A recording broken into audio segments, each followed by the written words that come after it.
Warm Christian greetings, beloved friends.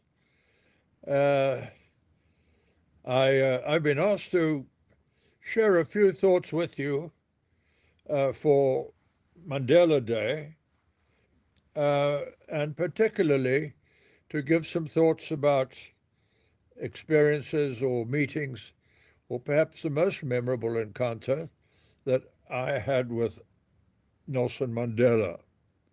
And it's wonderful that this great man can be honored on a day like this, uh, not only in this country, actually, but around the world. And that's quite a testimony to the kind of stature and greatness of the man. How wonderful he was a South African.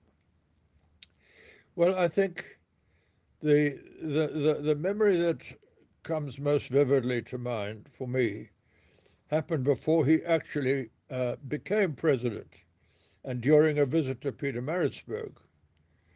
Of course, every man and his dog wanted to meet him, but curiously, the day the way opened up for my encounter with him through Harry Gwala, of all people, then head of the Communist Party in Natal.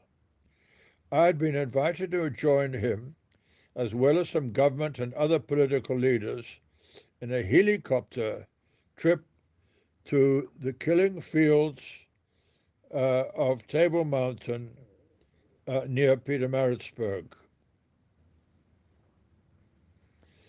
For some reason unknown to me, Gwala decided thereafter that it would be good for Mandela and me to meet the next day when the great man was visiting Pietermaritzburg.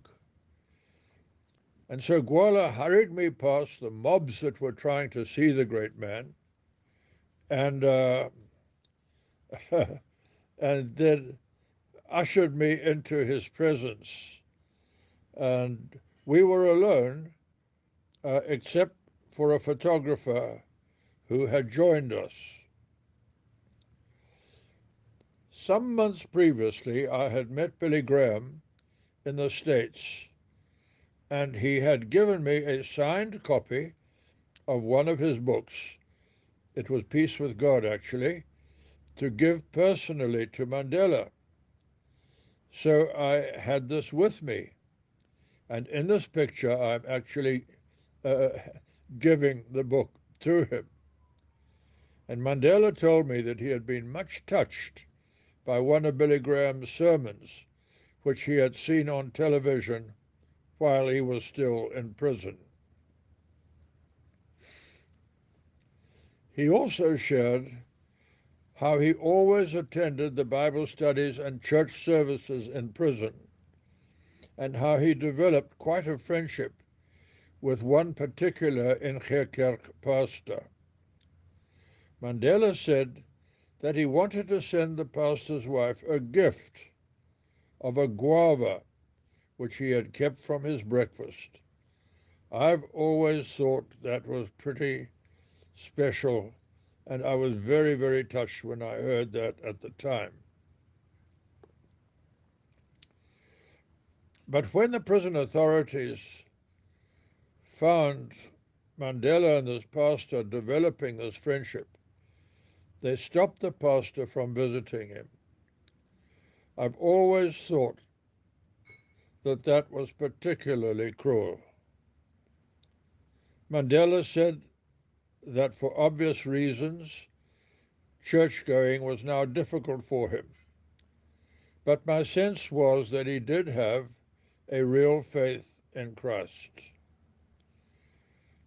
After about 20 minutes, when we were just about to pray together, his minders interrupted and said my time was up. And that kind of cutoff was very frustrating for me personally, and I was always so sorry about it. Anyway, all of this was perhaps my most memorable encounter out of several which I had with Mr. Nelson Mandela.